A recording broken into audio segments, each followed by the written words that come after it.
Hello बच्चों, कैसे हो आप सब। मैं निकुंज जरीवाला एक बार फिर से आपका स्वागत करता हूं आपके अपने YouTube channel magnetic science institute पे। तो बच्चों, अब हम सॉल्यूशन चैप्टर का सेकंड पार्ट करने वाले हैं। हमने फर्स्ट पार्ट में मेनली बच्चों यूनिट्स ऑफ कॉन्सेंट्रेशन सीखा था और टाइप ऑफ सोल्यूशन सीखा था, राइट। चले बच्चों, इस पार्ट में हमें स्टार्ट करना है with the topic of solubility. Okay, तो सबसे पहले बच्चों हम सॉल्युबिलिटी को डिफाइन करते हैं। ओके, तो इट इज, चलिए बच्चों, it is maximum amount that can be dissolved in a specific amount of solvent eight specified temperature. तो सपोज मान लीजिए बच्चों कि आपको थोड़ा सा पानी दिया हुआ है एक ग्लास में, राइट। क्या है बच्चों, ये वाटर है। और इस पानी के अंदर अगर आप मान लीजिए कि आप ऐड करना चाहते हो शुगर को, तो बच्चों आप यहां से शुगर मिक्स करते जाइए। अब जैसे ही शुगर ऐड करोगे, शुगर क्या होता है, पानी में डिसॉल्व हो जाता है, राइट। आप शुगर डालते जाइए, डालते जाइए, डालते जाइए, डालते जाइए। एक टाइम ऐसा आ जाएगा ना बच्चों, उसके बाद जो शुगर है ना वो डिसॉल्व होना बंद हो जाएगा और वो एज इट इज पड़ा रहेगा। तो ये कौन सा शुगर है बच्चों जो डिसॉल्व नहीं हुआ है, अनडिसॉल्व शुगर, राइट। ओके, तो ये शुगर अनडिसॉल्व रहने लगा ना, उसके पहले कितना शुगर डिसॉल्व हो चुका है, मैक्सिमम कितना शुगर अंदर डिसॉल्व हुआ है ना, उसे हम क्या कहेंगे बच्चों, उसका सॉल्युबिलिटी कहेंगे। क्या कहेंगे बच्चों उसको, हम कहेंगे solubility of the sugar in water. समझ में आया आपको। चलिए, किस किस के ऊपर डिपेंड करता है बच्चों, सॉल्युबिलिटी 3 फैक्टर के ऊपर डिपेंड करता है। सो बच्चों, इट डिपेंड्स ऑन, सबसे पहला फैक्टर है nature of solute and solvent. कौन सा है बच्चों पहला factor, nature of solute and solvent. दूसरा इंपॉर्टेंट फैक्टर है जिसके वो डिपेंड करता है, वो है टेम्परेचर, राइट। और तीसरा फैक्टर जो है वो है प्रेशर। तो इन 3 फैक्टर के ऊपर डिपेंड करता है कि ज्यादा से ज्यादा कितना सॉल्यूट डिसॉल्व हो सकता है in given quantity of the solvent. Okay, चले बच्चों, अब 2 अलग अलग केसेस की बात करेंगे। उसमें पहला केस है आपका solubility of the solid in a liquid. अब पहले हम solubility of solid in liquid की बात करेंगे। Solubility of solid in liquid. Okay, चलिए आप सिंपल सा एग्जांपल ले सकते हो, यही वाला जहां पे हम शुगर विच इज सॉलिड उसको हम पानी में डिसॉल्व करा रहे हैं। पानी कैसा होता है बच्चों, लिक्विड होता है, राइट। चलिए लेट अस सी। चलिए, अब हर एक जो चीज है वो हर एक सॉल्वेंट के अंदर डिसॉल्व नहीं होता है। जैसे कि अगर आप मान लीजिए आपने सॉल्ट लिया या आपने शुगर लिया, राइट। सॉल्ट या शुगर लीजिए तो वो किस में डिसॉल्व हो जाएगा, पानी में वो आराम से डिसॉल्व हो जाता है। बट वही सॉल्ट एंड शुगर जो है ना, वो बेंजीन में डिसॉल्व नहीं होता है, right. On the other hand, अगर आपके पास सपोज नेप्थेलिन के बॉल्स है, ओके, जिसे हम डामर का गोली कहते हैं, तो अगर आपके पास नेप्थेलिन है या एंथ्रेसिन है, नेप्थेलिन या एंथ्रेसिन है, तो वो नेप्थेलिन और एंथ्रेसिन को अगर आप पानी में डालोगे ना तो वो डिसॉल्व नहीं होगा। बट वही नेप्थेलिन एंड एंथ्रेसिन जो है ना, वो बेंजीन के अंदर डिसॉल्व हो जाएगा। ऐसा क्यों बच्चों, इसके पीछे का जो मेन रीजन है ना, वो रीजन ये है like dissolve in like, right. Like dissolve in like. Okay, मतलब आप कह सकते हो जैसा जो है ना वो तैसे में ही डिसॉल्व होता है, लाइक डिसॉल्व इन लाइक। इसका मतलब ये है कि पोलर सॉल्वेंट जो है ना, या पोलर सॉल्यूट जो है ना, वो किस में डिसॉल्व होते हैं, पोलर सॉल्वेंट में ही डिसॉल्व होते हैं। Polar solute dissolve in polar solvent, जैसे कि वाटर। वाटर कैसा है बच्चों, पोलर सॉल्वेंट होता है, राइट। एंड जो नॉन पोलर सॉल्यूट होता है, नॉन पोलर जो सॉल्यूट होता है ना, वो खाली किस में डिसॉल्व होते हैं, वो डिसॉल्व होते हैं non polar solvent, right. Non polar solvent जैसे कि बेंजीन है या कार्बन टेट्राक्लोराइड है, CCl4। ओके, तो यहां पे बच्चों ये जो दोनों थे ना, नेप्थेलिन एंड एंथ्रेसिन, ये दोनों कैसा है सॉल्यूट, ये दोनों सॉल्यूट जो है ना वो नॉन पोलर है, इसीलिए वो पानी में डिसॉल्व नहीं हुआ। बिकॉज पानी कैसा है, पोलर है। पर वो किसमें डिसॉल्व हो गया, बेंजीन में डिसॉल्व हो गया। बिकॉज बेंजीन कैसा होता है, नॉन पोलर होता है। सेम आप इसके लिए भी समझ सकते हो, सॉल्ट एंड शुगर का सॉल्युबिलिटी इन वाटर के लिए। ओके, चलिए एक और पॉइंट यहां पर मेंशन करूंगा, the solute and solvent must have same kind of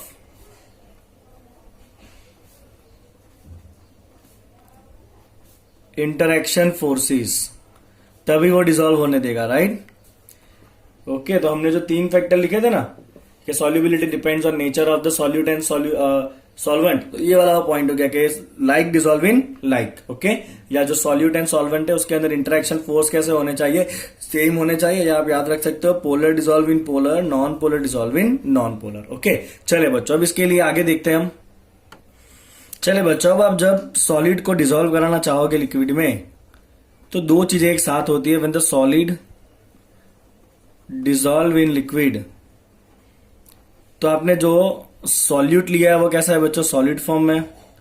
solute किस फॉर्म में, सॉलिड फॉर्म में है, राइट। वो किसके अंदर गया, सॉल्वेंट के अंदर गया। उसके मिलने से बच्चों क्या बनेगा, आपका सॉल्यूशन बनेगा। क्या बनना है, ऑब्वियसली सॉल्यूशन बनना है। और ये सॉल्यूशन के अंदर जो सॉल्यूट होगा वो किस फॉर्म में होगा, डिसॉल्व फॉर्म में होगा।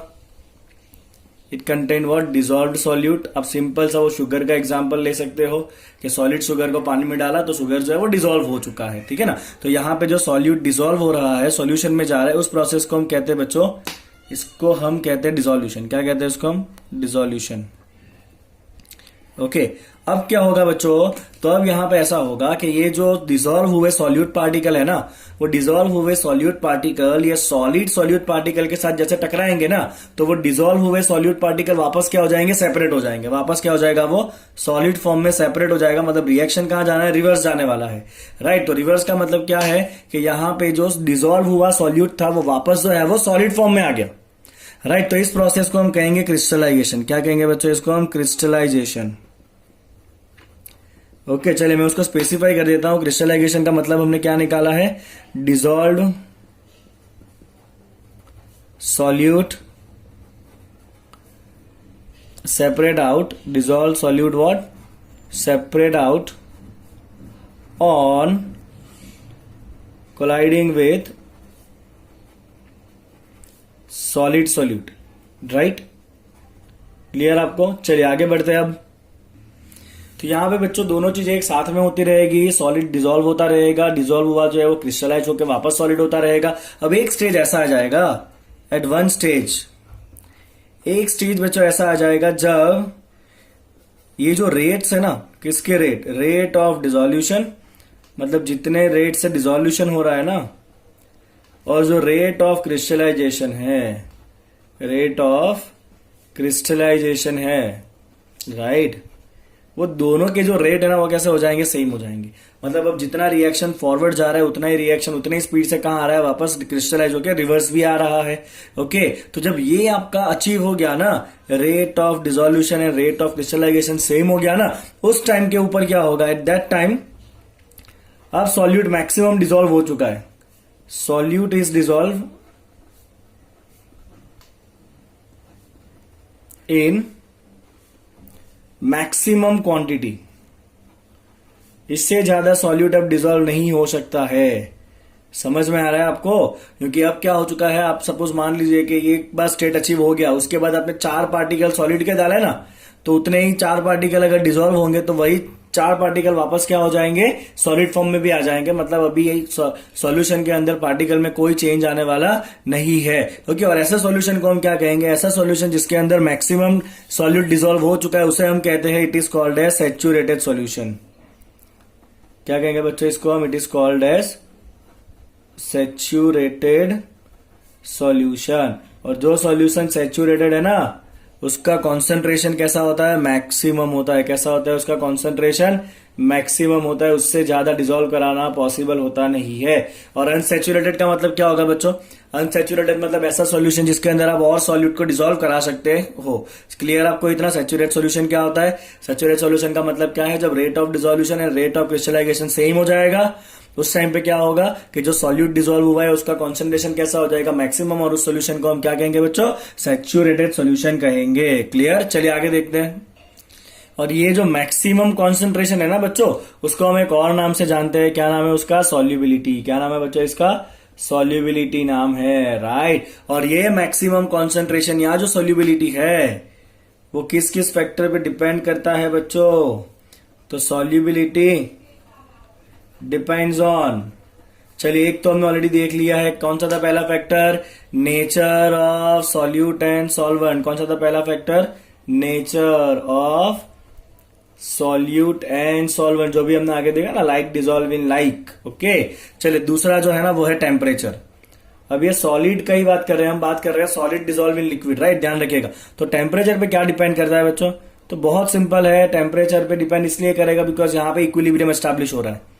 क्या एस्टैब्लिश हो रहा है बच्चों? इक्विलिब्रियम। इक्विलिब्रियम एस्टैब्लिश हो रहा है मतलब वहां पे क्या होना है? ली चैटलियर प्रिंसिपल आएगा। याद आ रहा है आपको? तो ली चैटलियर प्रिंसिपल ने क्या कहा था बच्चों कि अगर ये डिसोल्यूशन का जो प्रोसेस है, अगर डिसोल्यूशन जो है वो एंडोथर्मिक प्रोसेस है। कैसा प्रोसेस है डिसोल्यूशन बच्चों? एंडोथर्मिक। एंडोथर्मिक का मतलब क्या है? डेल्टा एच कैसा है? ग्रेटर देन जीरो है। अगर डिसोल्यूशन एंडोथर्मिक है, delta H greater than zero है, तो एंडोथर्मिक के लिए क्या बेनिफिशियल होता है? टेम्परेचर बढ़ाने से क्या होगा? रिएक्शन फॉरवर्ड जाएगा, मतलब और डिसॉल्व होगा। तो यहां पे क्या होगा? Increase of temperature will increase the solubility. Increase of temperature increase solubility. समझ में आया आपको इतना? अगर वही डिसोल्यूशन प्रोसेस सपोज एक्सोथर्मिक है, अगर यही डिसोल्यूशन का जो प्रोसेस है वो कैसा है बच्चों? एक्सोथर्मिक है। एक्सोथर्मिक मतलब डेल्टा एच कैसा है? लेस देन जीरो है। तो फिर वहां पे क्या होगा? आपको टेम्परेचर को डिक्रीज कराना पड़ेगा। डिक्रीज ऑफ टेम्परेचर क्या करेगा? रिएक्शन को फॉरवर्ड ले जाएगा, मतलब सॉल्युबिलिटी बढ़ाएगा। तो decrease of temperature will increase the solubility. समझ में आ रहा है आपको ये पूरा पॉइंट? चलिए बच्चों, तीसरा फैक्टर बाकी बचता है जो कि है प्रेशर। अब प्रेशर का जो इफेक्ट है ना वो खाली किसके ऊपर होता है? गैस के ऊपर होता है। अब यहाँ पे जो सॉल्यूट है वो सॉलिड है और जो सॉल्वेंट है वो लिक्विड है, मतलब सॉलिड लिक्विड जो है वो प्रेशर का कोई इफेक्ट दिखाते नहीं है। तो यहां पे हम लिखेंगे कि there is no effect of pressure. No effect of pressure, okay, due to no gas. आप इतना सिंपल याद रखिए, ड्यू टू नो गैस, क्योंकि जो प्रेशर का इफेक्ट है वो खाली कौन दिखाता है? गैस ही दिखाता है। सॉलिड या लिक्विड जो है वो प्रेशर का इफेक्ट दिखाता नहीं है। क्लियर बच्चों? तो इतना पूरा था आपका solubility of solid in liquid. अब हम करेंगे बच्चों solubility of gas in liquid. Let's see that. चलिए बच्चों, we knows that many gases dissolve in water. बहुत सारे गैसेस जो है वो पानी में डिसॉल्व होता है। जैसे कि ऑक्सीजन जो है वो पानी में डिसॉल्व होता है, बट बहुत कम डिसॉल्व होता है। Oxygen dissolve in water in very small quantity, in very small quantity, right? On the other hand, अगर वही आप HCl गैस ले लो तो HCl गैस जो है वो बहुत हाई एक्सटेंट में डिसॉल्व होगा, dissolve in water bye very high extent. Okay, इसका रीजन क्या है बच्चों? तो रीजन वही है, लाइक डिसॉल्व इन लाइक। जो वाटर है वो कैसा होता है? वाटर होता है पोलर। O2 कैसा होता है? नॉन पोलर होता है, इसलिए वो कम डिसॉल्व हो रहा है। HCl कैसा होता है? पोलर, तो HCl जो है वो ज्यादा डिसॉल्व हो रहा है। ओके, चल अब यहां पे जो इंपॉर्टेंट है वो है इफेक्ट ऑफ प्रेशर। क्या इंपॉर्टेंट है बच्चों? Effect of pressure, because picture में भी गैस आ रहा है, राइट? चलिए तो ध्यान दीजिएगा बच्चों, इफेक्ट ऑफ प्रेशर हमें कैसे समझना है। ओके, तो मान लीजिए कि यहां पे हम एक सॉल्यूशन ऑलरेडी बना चुके हैं। ओके, तो यहां पे सपोज आपका सॉल्यूशन है जिसके अंदर गैस डिसॉल्व है। तो यहां पे क्या है आपका सॉल्यूशन? Okay fine. यहां पे एक पिस्टन है जो मूवेबल है, राइट? ये क्या है? पिस्टन है। और यहां पे सारा गैस है। क्या है बच्चों? ये गैस है। अब यहां पे दो चीजें एक साथ में हो रही है। कौन सी दो चीजें साथ में हो रही है? एक तो गैस जो है वो डिसॉल्व हो रहा है, ओके, और दूसरा जो गैस ऑलरेडी डिसॉल्व हो चुका है वो वापस कहां आएगा बच्चों? बाहर आएगा। ओके, और ये जो दोनों प्रोसेस है उनके बीच में क्या होगा? इक्विलिब्रियम एस्टैब्लिश होगा, मतलब मैक्सिमम गैस जो है वो ऑलरेडी डिसॉल्व हो चुका है, राइट? अगर मैक्सिमम गैस डिसॉल्व हो चुका है मतलब इसके अंदर जो भी गैस डिसॉल्व है वो कितना होगा? इसकी गैस की सॉल्युबिलिटी जितना होगा। जो हमने आगे सॉलिड में किया वैसा ही सेम यहाँ पे। बट अब हमें समझना क्या है बच्चों यहाँ पे? अगर मान लीजिए मैंने यहाँ पे थोड़ा वेट रख दिया वेट रखा मतलब प्रेशर बढ़ा। चलिए, अगर यहां पे बच्चों प्रेशर बढ़ेगा तो समझिए ध्यान से क्या होगा। अगर बच्चों प्रेशर बढ़ा ना, ये सॉल्यूशन का लेवल अभी इतना है, राइट? गैस डिसॉल्व है ऑलरेडी अंदर। अब आपका जो प्रेशर बढ़ा है ना बच्चों, उसकी वजह से जो गैस है ना यहाँ पे, वो गैस क्या होना है? कंप्रेस होना है। क्या होना है बच्चों? गैस, क्योंकि यहाँ पे हमने मास रख दिया है बहुत सारा, मतलब प्रेशर बढ़ा दिया है हमने, यहाँ पे मास रखा है ना, तो प्रेशर बढ़ा है, उससे क्या हुआ कि ये गैस के पार्टिकल बहुत पास पास आ जाएंगे। यस और नो? ओके, इसका मतलब क्या हुआ, मास रखने से गैस जो है उसका प्रेशर बढ़ा, गैस का जो प्रेशर है क्या हुआ बच्चों, वो इंक्रीज हुआ। अगर गैस का प्रेशर इंक्रीज हुआ तो ये लिक्विड के या सॉल्यूशन के सरफेस के साथ जितने गैसियस पार्टिकल स्ट्राइक कर रहे थे वो बढ़ जाएंगे, बिकॉज गैस के पार्टिकल पास पास आ जाएंगे। मतलब यहां पे क्या होगा, मोर number of particle, more number of gaseous particles strike the surface, more number of gaseous particles strikes surface of solution, agree or not, right? अगर ऐसा हुआ इसका मतलब डिसोल्यूशन रेट बढ़ जाएगा, hence rate of डिसोल्यूशन क्या होना है बच्चों, बढ़ना है, रेट ऑफ डिसोल्यूशन क्या होना है, ऑब्वियसली इंक्रीज होने वाला है। क्या होगा बच्चों, रेट ऑफ डिसोल्यूशन जो है वो इंक्रीज होगा। ओके, इसका मतलब अब जो गैस है वो ज्यादा डिसॉल्व होगा। ओके, और जो बाहर आ रहा है गैस डिसॉल्व हुआ वो कम हो जाएगा। मतलब अल्टीमेटली क्या हुआ, जो सॉल्युबिलिटी है वो बढ़ी। तो हम यहाँ पे क्या लिखेंगे, इफेक्ट ऑफ प्रेशर, तो हम लिखेंगे यहाँ पे with increase in pressure, with increase in pressure above the solution, pressure of gas above the solution, ठीक है ना। प्रेशर बढ़ाने से क्या होगा बच्चों, solubility of gas in solution, or you can write solubility of gas in liquid, क्या होना है बच्चों, ये इंक्रीज होना है। क्या होना है, ये इंक्रीज होने वाला है। बोलिए, इतना समझ में आया आपको? ठीक है ना, चलिए आगे देखते हैं अब। ठीक है, चलिए बच्चों, अब हम सीख लेंगे हेनरीज लॉ क्या है। तो हमने इतना देखा कि अगर गैस का प्रेशर बढ़ाया ना तो सॉल्युबिलिटी भी क्या हुआ, बढ़ा। तो हेनरी ने भी यही कहा था, हेनरी ने कहा था कि द सॉल्युबिलिटी ऑफ, चलिए स्टेटमेंट देख लीजिए बच्चों आप, the solubility of a gas in a liquid, solubility of the gas in a liquid is directly proportional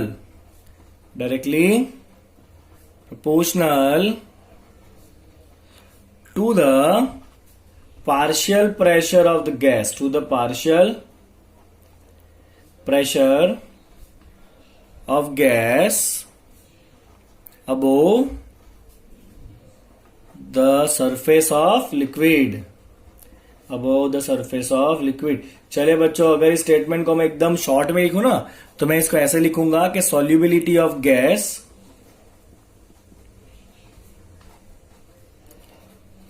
is directly proportional to the partial pressure of gas। क्या लिखेंगे बच्चों हम, solubility of gas is directly proportional to the partial pressure of gas. और यही जो same statement है ना बच्चों, वो डाल्टन ने भी कहा था, डाल्टन ने भी यही कहा था कि जो गैस का सॉल्युबिलिटी है वो प्रेशर के साथ बढ़ने वाला है, राइट। चलिए अब सवाल यह है कि सॉल्युबिलिटी इंडिकेट कैसे करेंगे, कितना गैस यहाँ पे डिसॉल्व हुआ है सॉल्यूशन में, उसे हम सॉल्युबिलिटी कहते हैं। सॉल्युबिलिटी का कोई यूनिट तो होना चाहिए। तो बच्चों, सॉल्युबिलिटी का जो यूनिट हम यूज करते हैं ना, इस सॉल्युबिलिटी का यूनिट हम यूज करते हैं मोल फ्रैक्शन ऑफ द गैस। क्या यूज करते हैं बच्चों हम यहाँ पे यूज करते हैं मोल फ्रैक्शन ऑफ गैस। क्या यूज करते हैं हम, मोल fraction of the gas dissolved in solution, right. Okay, और यहां पे तो ऑलरेडी पार्शियल प्रेशर है। तो अब आपका स्टेटमेंट क्या हो जाएगा बच्चों, आपका स्टेटमेंट हो जाएगा mole fraction of the gas dissolve in solution is proportional to the partial pressure of the gas. बन गया आपका स्टेटमेंट। तो आपको याद यही रखना है, solubility proportional to partial pressure, और सॉल्युबिलिटी हम मेजर करेंगे बाय मोल फ्रैक्शन। ओके, यहां पे कितना गैस डिसॉल्व हुआ है वो हम कैसे मेजर करेंगे, बाय मोल फ्रैक्शन मेजर करेंगे। तो आपका ओवरऑल एक और स्टेटमेंट में लिख देता हूं यहां पे कि partial pressure of the gas in the vapour phase, मतलब gaseous phase, right, is directly proportional to the mole fraction of the gas in solution. तो क्या लिखोगे बच्चों आप यहां पे फाइनल स्टेटमेंट, आप स्टेटमेंट लिखोगे the partial pressure of the gas in vapor phase is directly proportional to mole fraction of gas in solution। बोले बच्चों स्टेटमेंट क्लियर आपको एकदम राइट। तो अब इसको मैथमेटिकल फॉर्म में लिख दे हम, तो सिंपल सा मैथमेटिकल फॉर्म है partial pressure of the gas that is P is proportional to the mole fraction of gas X in the solution. तो यहां पे हम क्या लिखेंगे, P क्या है बच्चों, P है partial pressure of gas, partial pressure of gas okay, और X क्या है बच्चों, X है mole fraction of gas in solution. X क्या है आपका, X है mole fraction of gas in solution. Clear आपको इतना। चलिए यहाँ पे प्रोपोर्शनलिटी कांस्टेंट होगा KH, क्योंकि हेनरी ने निकाला था ना, तो हेनरी का नाम तो आना चाहिए ना। तो इस KH को हम क्या कहेंगे बच्चों, हम KH को कहेंगे हेनरीज कांस्टेंट। क्या कहेंगे बच्चों इसे, हेनरीज लॉ कांस्टेंट। ओके चलिए कहां से मिलेगा हेनरीज लॉ कांस्टेंट का वैल्यू, तो आपको क्या करना है बच्चों, सिंपल ये ग्राफ प्लॉट कराना है। किसका ग्राफ आप प्लॉट कराओगे, तो आप क्या करेंगे, आप ग्राफ प्लॉट कराओगे पार्शियल प्रेशर ऑफ HCl। आपको क्या करना है, HCl गैस लेना और उसको आपको डिसॉल्व कराना है किसके अंदर, साइक्लोहेक्सेन में। ओके तो यहां पे मैं लूंगा प्रेशर ऑफ द HCl। किसका प्रेशर है ये, प्रेशर ऑफ HCl, और कौन से यूनिट में है बच्चों, वो टॉर यूनिट में है राइट। चलिए और यहां पे हम क्या लेंगे बच्चों, सॉल्युबिलिटी लेंगे, और सॉल्युबिलिटी कैसे दिखाएंगे हम, बाय मोल फ्रैक्शन। तो सॉल्युबिलिटी का मतलब क्या है बच्चों, मोल फ्रैक्शन X। ओके तो ये क्या है आपका mole fraction of HCl, mole fraction of HCl in cyclohexane. Okay चलिए तो यहां पे ऑब्वियस है कि pressure directly proportional to X है, तो जैसे जैसे प्रेशर बढ़ेगा वैसे वैसे X भी बढ़ेगा, वो भी लीनियरली, मतलब आपका ग्राफ जो है वो कुछ इस तरह आएगा। यस और नो। और इस ग्राफ का बच्चों अगर आप स्लोप निकालोगे ना, तो इस ग्राफ का जो स्लोप है वो क्या होगा, हेनरीज कांस्टेंट KH होगा। क्या होगा, इस ग्राफ का जो स्लोप है वो हेनरीज कांस्टेंट KH होगा। ओके चलिए अब एक इंपॉर्टेंट बात है जो याद रखनी है। पहली बात हमें ये ध्यान रखनी है about the Henrys constant KH, कि जो KH होता है ना बच्चों, it is different for different gases at same temperature, different from different gases at same temperature।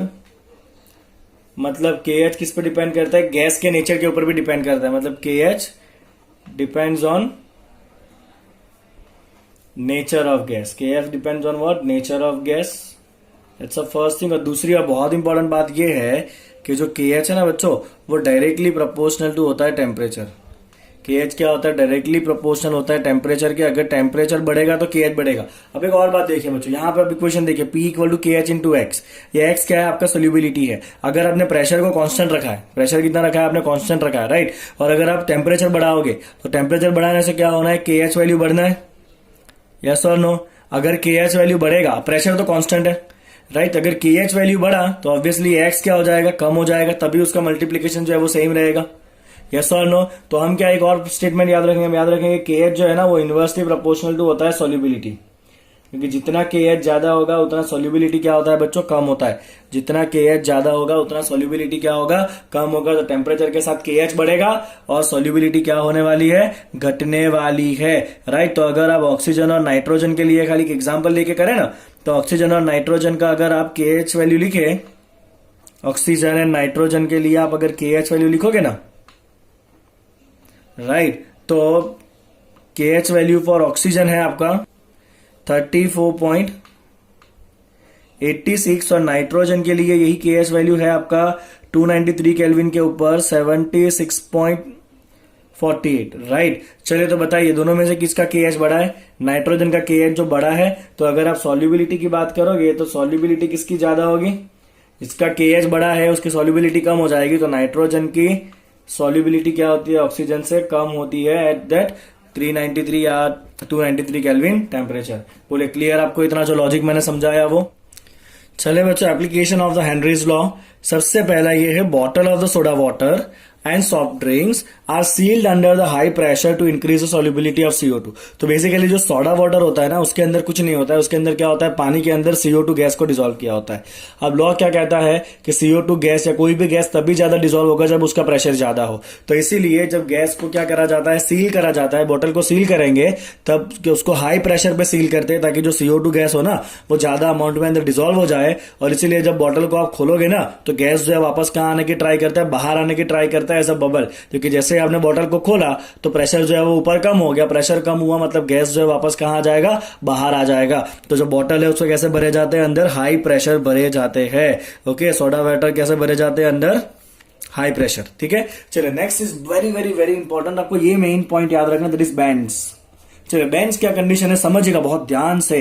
तो जो स्कूबा डाइवर्स होते हैं, जो अंडर सी जाते हैं, राइट, ओके, बहुत अंदर डेप्थ तक जाते हैं, प्रॉब्लम क्या होगा उनको, तो scuba diver needs to take breath at a very high pressure at the depth, क्योंकि जितना जितना पानी के अंदर जाएंगे उतना उतना प्रेशर जो है वो बढ़ता जाता है। अब उतने हाई प्रेशर के ऊपर जब वो अपने ऑक्सीजन टैंक में से, ओके, उनको जो सांस लेना है वो तो ऑक्सीजन के टैंक में से ही लेना है, तो जब उतने हाई प्रेशर के ऊपर वो ऑक्सीजन टैंक में से जब सांस लेंगे ना तो उस टैंक के अंदर प्योर ऑक्सीजन नहीं होता है, उस टैंक के अंदर जो है वो एयर होगा। क्या होगा, टैंक के अंदर एयर। अब एयर के अंदर ऑक्सीजन भी होता है और नाइट्रोजन भी होता है। चलिए प्रॉब्लम क्या होगा, देखिए, तो जो डाइवर है उसको हाई प्रेशर के ऊपर सांस लेना है एक तो। अब ये हाई प्रेशर के ऊपर जब वो डाइवर सांस लेगा ना तो हाई प्रेशर की वजह से जो गैसेस है ना उसका सॉल्युबिलिटी भी बढ़ जाएगा, क्योंकि लॉ क्या कहता है कि solubility is directly proportional to the pressure, yes और नो। तो अगर ये प्रेशर ज्यादा है सांस लेते वक्त गैस का, तो उस गैस का सॉल्युबिलिटी भी ज्यादा हो जाएगा ब्लड में। तो ये जो हाई प्रेशर सॉल्युबिलिटी है ना गैसेस का, कौन कौन से gases, mainly nitrogen and oxygen, because air की बात कर रहे हैं, ओके, तो उनका सॉल्युबिलिटी ब्लड में बढ़ेगा। ऑक्सीजन तो काम का है, बट नाइट्रोजन का क्या होगा, तो ये नाइट्रोजन किसी काम का नहीं है। प्रॉब्लम क्या होगा, जब ये डाइवर वापस सरफेस के ऊपर आएगा ना, when divers comes to the surface again, तो वापस प्रेशर जो है वो धीरे धीरे धीरे धीरे कम होगा। अगर वो प्रेशर कम हो जाएगा तो जो गैस का सॉल्युबिलिटी है वापस वो कम हो जाएगा, मतलब जो नाइट्रोजन गैस डिसॉल्व हुआ है उसका सॉल्युबिलिटी वापस कम होगा। तो प्रॉब्लम क्या होगा, when the diver comes to the surface pressure decrease gradually.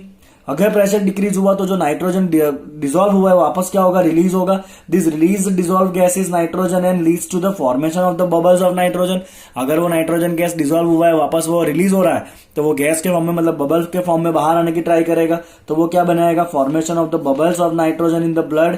और उससे क्या होगा, जो ब्लड के कैपिलरी है ना वो ब्लॉक हो जाएंगे and it will create the medical condition, उसको हम क्या कहते हैं बच्चों, बैंड्स कहते हैं। क्लियर आपको। तो स्कूबा डाइवर हाई प्रेशर के ऊपर जब सांस लेगा अपने ऑक्सीजन टैंक में से तो नाइट्रोजन गैस जो वो ब्लड में डिसॉल्व हो जाएगा। वापस स्कूबा डाइवर जब सरफेस पे आएगा प्रेशर कम होगा, नाइट्रोजन गैस का सॉल्युबिलिटी कम होगा, नाइट्रोजन गैस बबल के फॉर्म में बाहर आएगा, उससे क्या होगा, ब्लड कैपिलरी ब्लॉक हो जाएगी और उसको क्या कहते हैं, बैंड्स कहते हैं। और जो बैंड्स है ना बच्चों बहुत पेनफुल होता है and it is very dangerous to life also.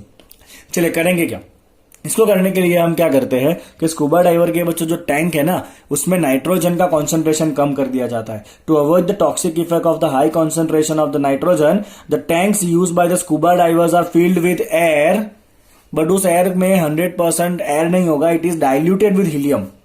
चलिए बहुत इंपॉर्टेंट ये आपके एग्जाम पॉइंट ऑफ व्यू से, right, very very very important from exam point of view.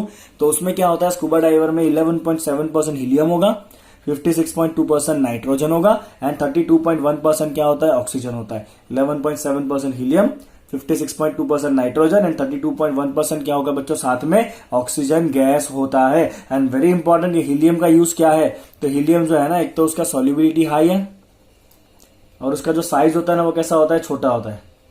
High solubility and small size, मतलब वो बहुत इजीली गैसियस फॉर्म में escape कर जाएगा कंपेयर टू द नाइट्रोजन। तो नाइट्रोजन के कंपेयर में हीलियम डिसॉल्व होगा और हीलियम डिसॉल्व होगा। अगर एक और बात क्या है कि अगर आपने हीलियम लिया साथ में एक गैस और ऐड हो गया तो जो नाइट्रोजन है उसका प्रेशर क्या हो जाएगा, कम हो जाएगा, क्योंकि ओवरऑल अभी 3 गैस आ गए ना तो इसका भी तो प्रेशर लगेगा। तो इसके एडिशनल ऐड होने से एक तो ये इनर्ट गैस भी है, वापस वेरी इंपॉर्टेंट पॉइंट जो यहाँ पे मेंशन करना जरूरी है कि हीलियम कैसा है बच्चों, एक तो इनर्ट गैस है, स्मॉल साइज और उसका सॉल्युबिलिटी ज्यादा है। उससे क्या होगा, ये नाइट्रोजन का पार्शियल प्रेशर कम हुआ तो नाइट्रोजन का सॉल्युबिलिटी भी कम हो जाएगा। तो वही अपना जो प्रॉब्लम था कि नाइट्रोजन बबल के फॉर्म में बाहर आ रहा था वो होने वाला नहीं है। तो वेरी इंपॉर्टेंट स्कूबा डाइवर का जो टैंक होता है उसका कंपोजिशन। चलिए एक और कंडीशन है एनोक्सिया। एनोक्सिया क्या है वो देखिए। तो जब हाई एल्टीट्यूड पे जाते हैं, राइट, तो हाई जैसे जैसे आप ऊपर जाओगे वैसे वैसे हवा पतली हो जाएगी।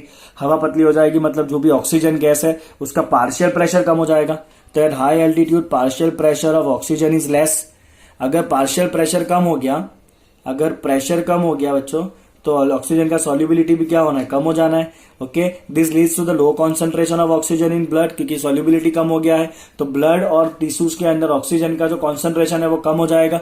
ओके, अगर ये ऑक्सीजन का कॉन्सेंट्रेशन कम हो गया तो उससे क्या होगा, so low blood oxygen causes the climber to become weak, muscle weak हो जाएंगे और ब्लड में ऑक्सीजन ज्यादा ना होने की वजह से जो सोचने की कैपेसिटी है वो भी धीरे धीरे कैसी होती जाएगी, कम होती जाएगी।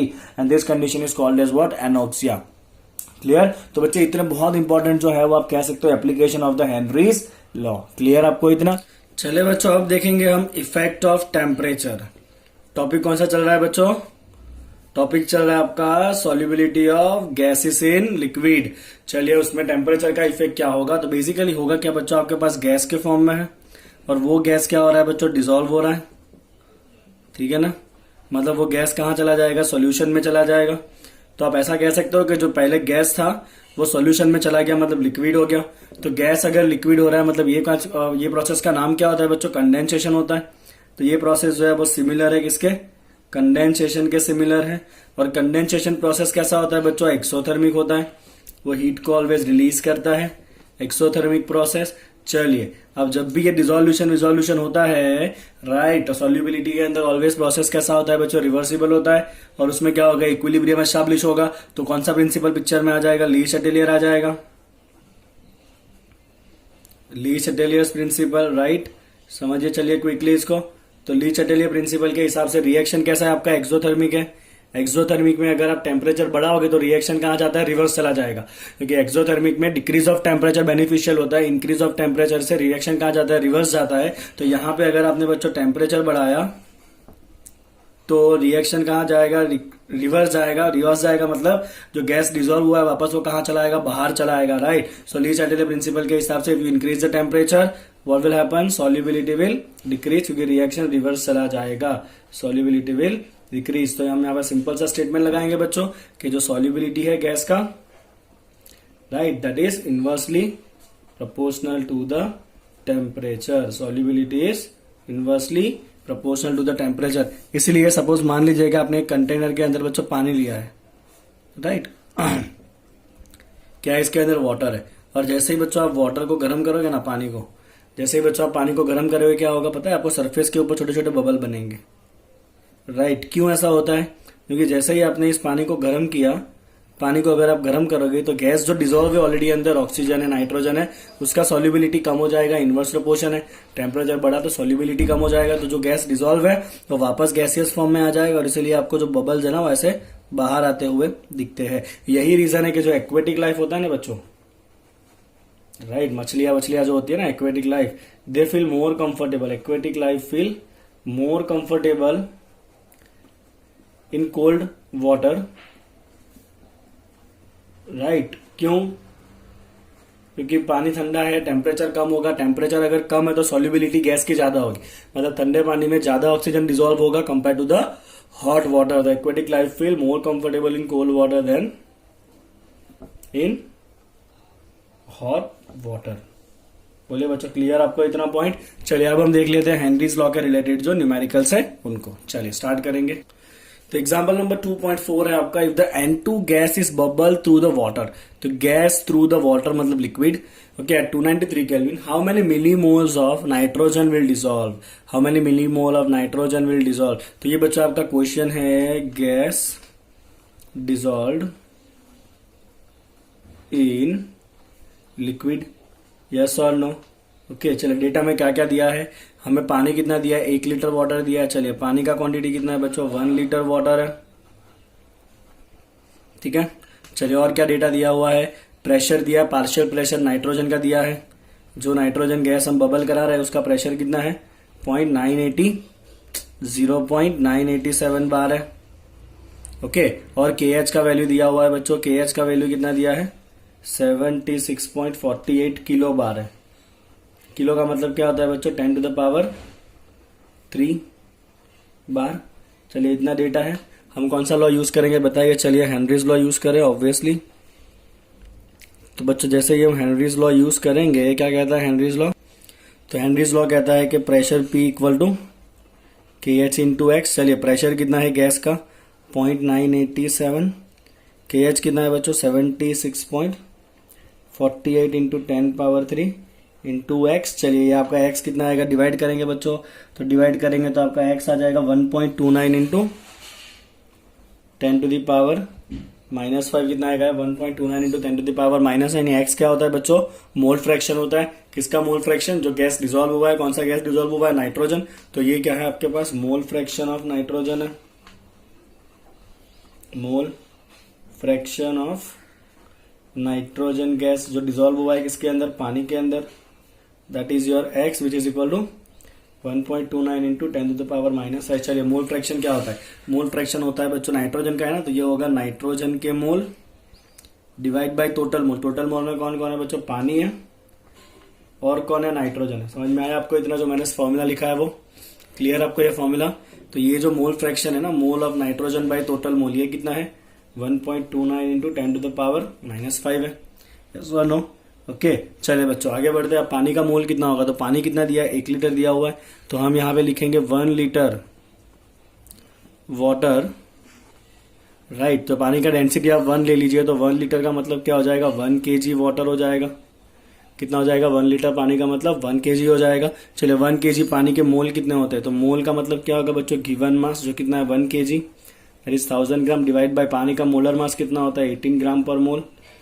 तो पानी में मोल कितने होंगे बच्चों, 55.55 मोल होंगे, ठीक है। और यहाँ पे बच्चों आप डिनोमिनेटर देखिए, डिनोमिनेटर में नाइट्रोजन और पानी के मोल को प्लस करना है, और नाइट्रोजन के मोल बच्चों इतने कम होंगे कि इस एडिशन में से हम नाइट्रोजन के मोल को नेग्लेक्ट कर सकते हैं, क्लियर। तो हम क्या करेंगे, as mole of nitrogen is double less than mole of water, we can neglect it from denominator, neglect mole of nitrogen from denominator. समझ में आ रहा है ना आपको, ठीक है ना। चलिए डिनोमिनेटर से उसको नेग्लेक्ट कर दिया, आप सिंप्लीफाई करिए, खाली क्या हो रहा है देखिए। चलिए मोल ऑफ नाइट्रोजन तो फाइंड करना है हमें, खाली यहाँ से इग्नोर करते हैं, जहां पे प्लस माइनस में से इग्नोर होता है ये इग्नोर नहीं करना है, नहीं तो आप लोग इग्नोर हो जाओगे, ओके। खाली यहां से इसको इग्नोर कर देना है आपको।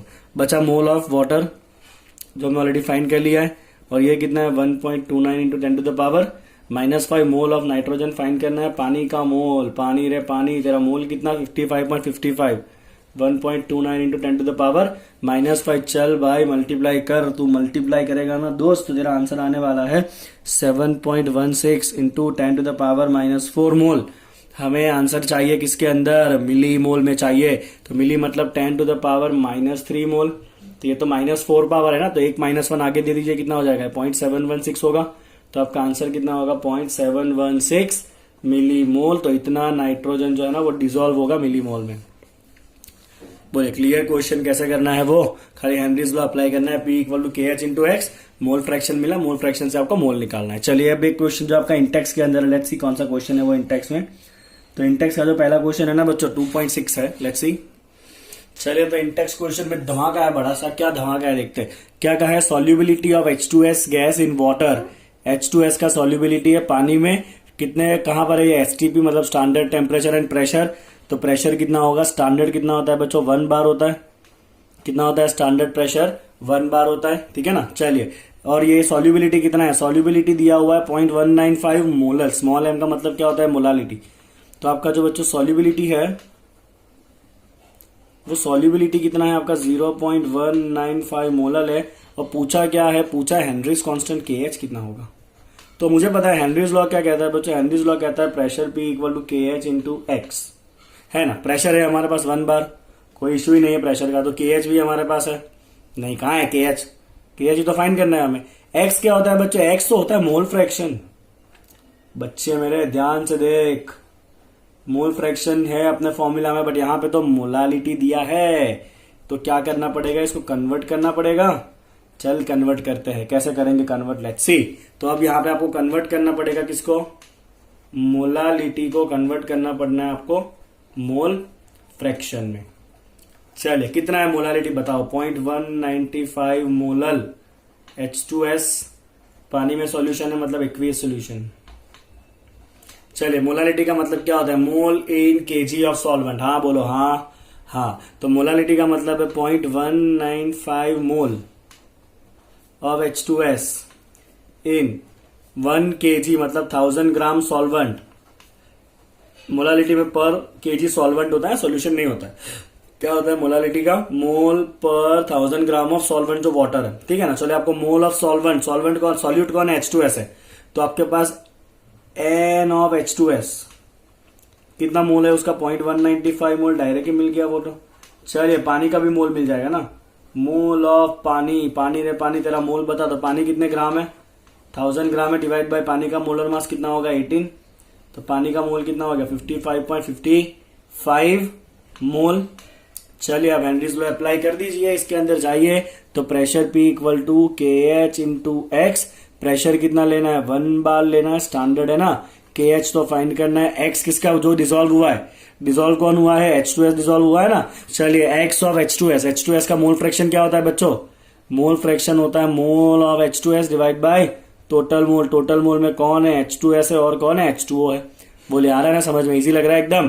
तो खाली नया यहीं पे वही था कि आपको क्या करना है, मोलालिटी को मोल फ्रैक्शन में आपको कन्वर्ट करना पड़ेगा, वही एक नई चीज है, बाकी सब तो इजी है ना।